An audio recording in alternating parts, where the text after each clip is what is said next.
யோ யோ எந்திரியா, இங்கெல்லாம் நீ உட்காரக்கூடாது. உனக்கெல்லாம் இங்க சாப்பாடு போட முடியாது. வெளியே போ. ஹலோ, எதுக்கு அவரை விரட்டுறீங்க? மேடம், இந்த ஆளை பாக்குறதுக்கு ஒரு மாதிரியா இருக்கு, அதான் வெளியே போக சொன்னேன். அவர் யாரா வேணாலும் இருந்துட்டு போட்டுமே. இல்ல மேடம், அது வந்து அதுக்காக சாப்பாடு போடாம ஒருத்தரை விரட்டுறதா? ஒருத்தங்க பசியோட வந்தா சாப்பாடு போடுறதுதான் மனுஷ தன்மை. ஐயா, நீங்க உட்காருங்க. சரிங்கம்மா. உட்காருங்க. நல்லா சாப்பிடுங்க ஐயா. போதும்னு சொல்ற அளவுக்கு சாப்பிடுங்க. போய் இலை கொண்டு வாங்க. சரிங்க மேடம், எடுத்துட்டு வரேன். இருங்க.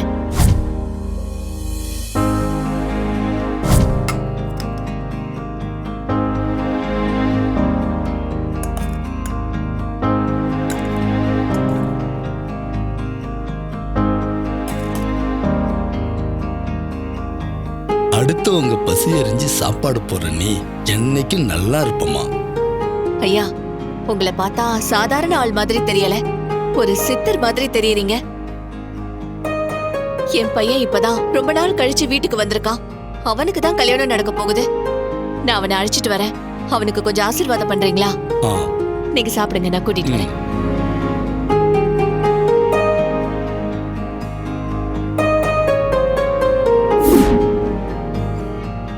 ஐயா,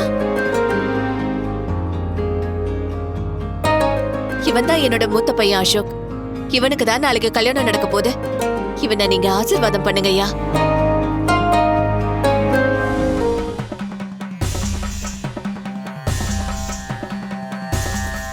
யார் இவரு?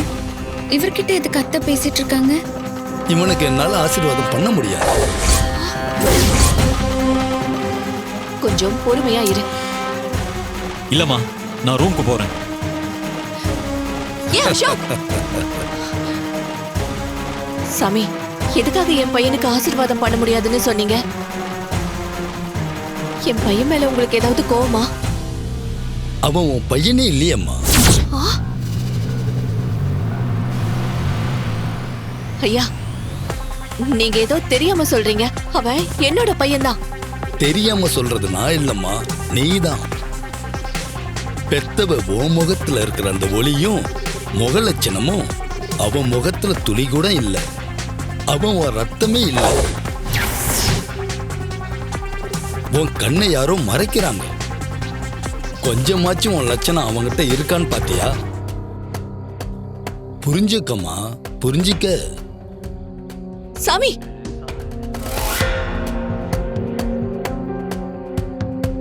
ஐயோ, என்ன இவரு அசோக்க பார்த்து இப்படி சொல்லிட்டு போறாரே?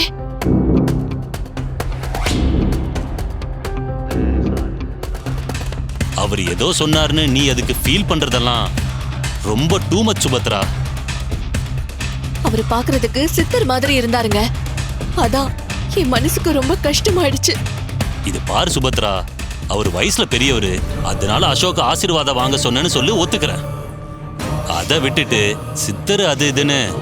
சுபத்ரா, கல்யாண வேலை நிறைய இருக்கு, அதை போய் பாரு. அடுத்தவங்க ஏதோ சொன்னாங்கன்னு வருத்தப்பட்டு உட்கார்ந்துகிட்டு இருந்தா நம்ம பையன் கல்யாணத்தை அந்த சித்தரா வந்து நடத்துவாரு, நாம தானே நடத்தணும். புரியுதா?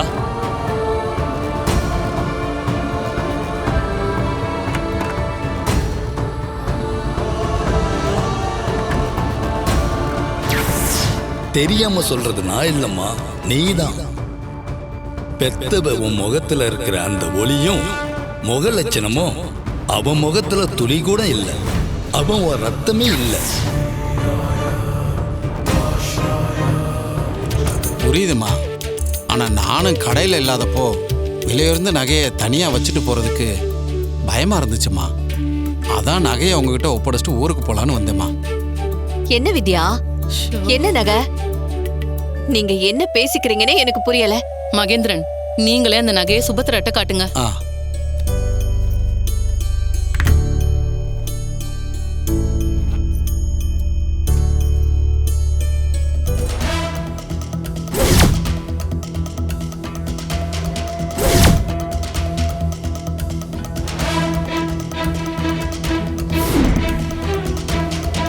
இந்த நகையை நான் கையில வச்சுக்கிட்டு எப்படி நான் உன் பையன் ஃபங்க்ஷனை நிம்மதியா அட்டெண்ட் பண்றதுன்னு சொல்லு.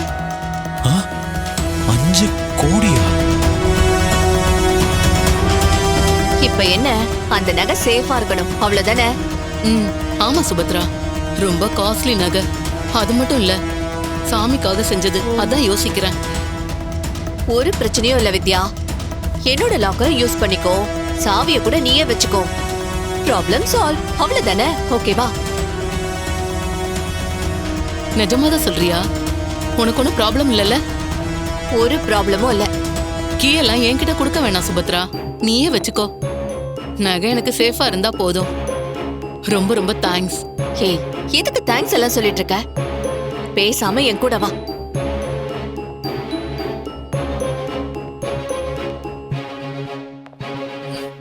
இதாங்கம்மா நகை.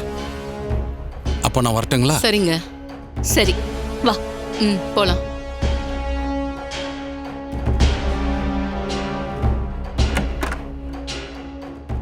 வா வித்யா, குடு.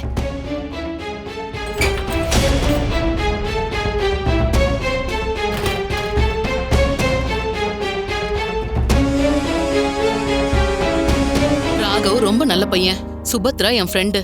இவங்க நல்லதுக்காக நான் என்ன வேணாலும் செய்வேன். ம் தேங்க்ஸ். Thanks aunty. ஆனா இனிமே தான் உங்களுக்கு வேலையே இருக்கு. பரவாயில்ல ராகவ், நல்லதுக்காக தானே பண்றோம். நான் உள்ள போறேன். சரிங்க. தேங்க்யூ.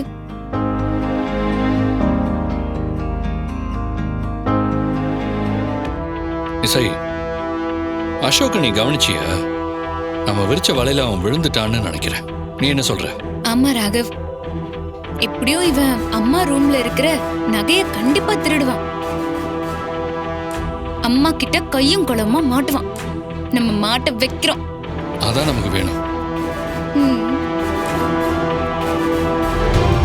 அண்ணே, இந்த பர்ஸ் இங்க கீழே கிடந்தது உங்களோட தானே? அது வந்து இந்த டெம்போ வண்டியில இருந்து டீ குடிக்க 3 பேர் வந்தாங்க. அவங்க தான் விட்டுட்டு போயிருப்பாங்கன்னு நினைக்கிறேன். என்னடா இது, பர்ஸ் அப்படி கீழே போட்டு போயிருக்காங்க? என்னடா தெரியலங்கிறாரா? ஆமாண்டா. சரி, ஓபன் பண்ணி பாரு. ஐடி கார்டு ஏதாவது இருக்கும்ல?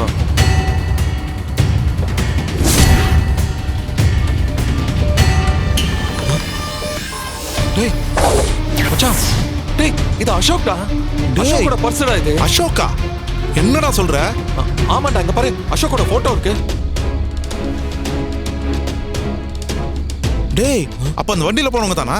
இருக்கலாம்டா, அந்த வண்டியில போறவங்க அசோக்க கடத்தி வச்சிருக்கலாம். டேய் இரு, நான் உடனே ஃபோன் பண்ணி செக் போஸ்ட் அலர்ட் பண்றேன். கொஞ்சம் சீக்கிரம் பண்ணுடா.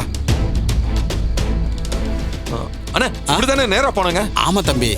ஹலோ, நான் இன்ஸ்பெக்டர் ரத்னவேல் பேசுறேன். ஒரு டெம்போ வண்டி இப்போ அந்த பக்கமா வந்துட்டு இருக்கு, ஒயிட் அண்ட் எல்லோ. அந்த வண்டி நிறுத்தி கம்ப்ளீட்டா செக் பண்ணுங்க, விடாதீங்க. ஒருத்தனும் தப்பிக்க கூடாது. ஓகே, நான் இமிடியேட்டா வரேன்.